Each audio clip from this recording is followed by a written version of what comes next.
Transcription number 162, speed 100 words per minute. Start. Sir, the Honorable Finance Minister has told us why he has thought fit to bring these finance bills in the middle of the year. The plan contemplated a tax of about rupees 400 crores, and now that the finance minister does not want to take recourse to deficit financing, naturally the tax has got to be increased, and it now comes to about rupees 1300 crores. Therefore, money must come from wherever it can be had, and some sort of tax has to be imposed. Now, the proposals have to be examined from that point of view. Some people have acclaimed the proposals as very necessary and well considered, while others have found ground for criticizing them.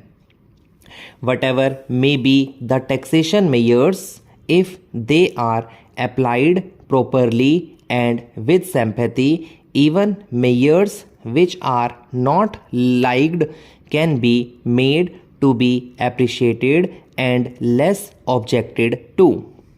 I have no doubt, as the finance minister himself said, that he will see that the measures are sympathetically administered, and if that is done, most of the objections that might be and have been put forward to the proposals would be removed.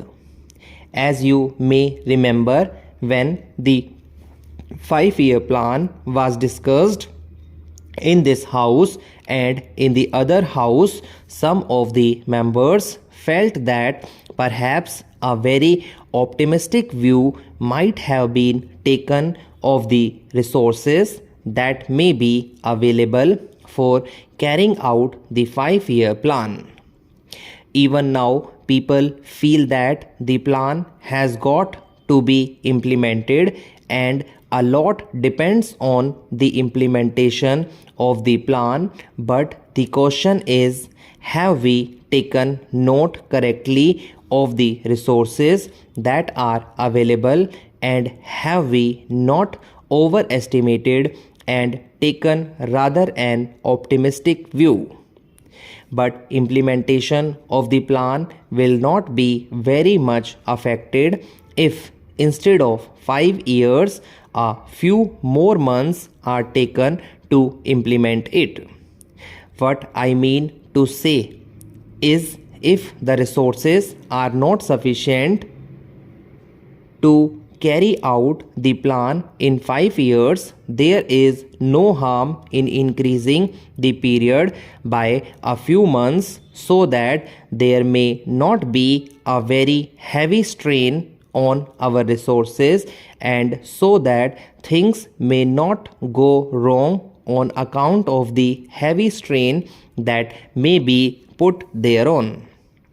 Another thing that can be looked into very conveniently is whether or not a certain amount of savings can be effected.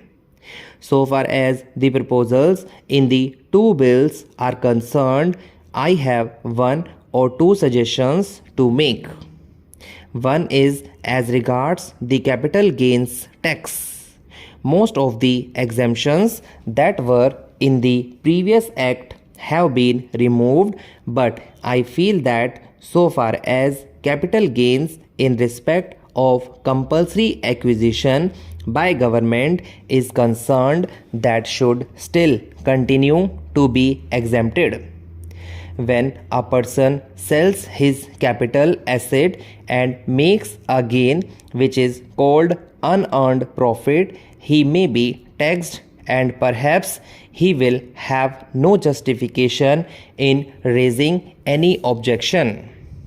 But when a property is acquired which he does not want to sell, but which is acquired under compulsion at the instance of the government for the use of the government in the case of such a compulsory acquisition, there is no real justification for making the men pay capital gains tax also, especially when he never wanted to part with his property, and in fact he objected thereto but had to part with it because the authorities wanted him to do that. That is one small suggestion so far as capital gains tax is concerned, and I think in a case where compulsory acquisition takes place, it is for the government to consider whether or not they will think of giving relief to the unfortunate person who may have to part with his property in spite of himself.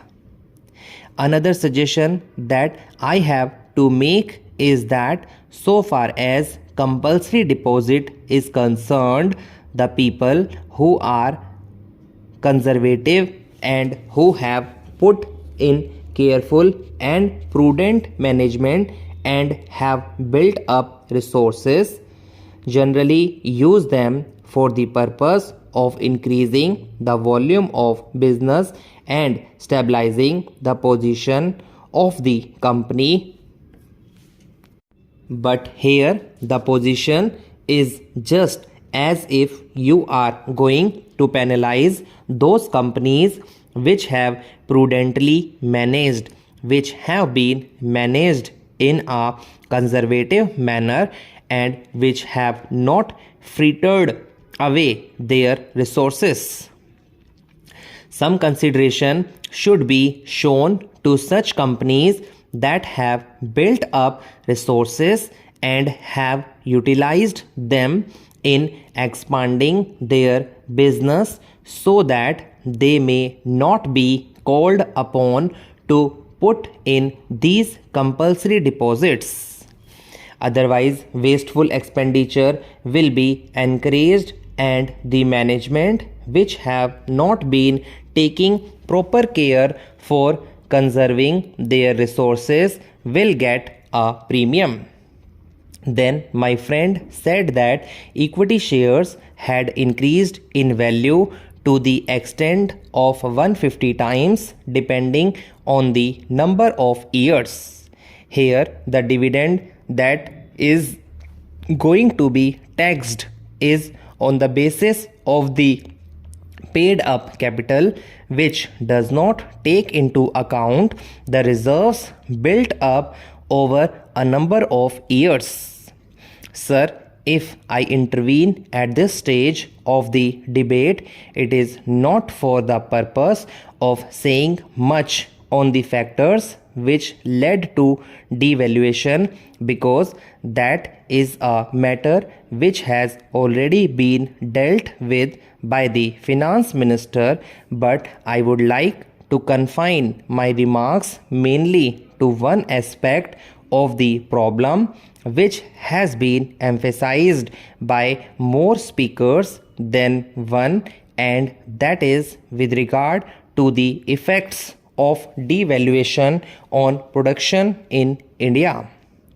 It was some comfort to find that in some matters at least we had support from strange quarters. I mean my honorable friends, the previous speakers, who very ably justified the large imports of capital goods which have come to this country in the course of the last year. So far as the effect of devaluation on production is concerned, let us remember that it is not devaluation alone, but two other important factors that have come to play during the last few months.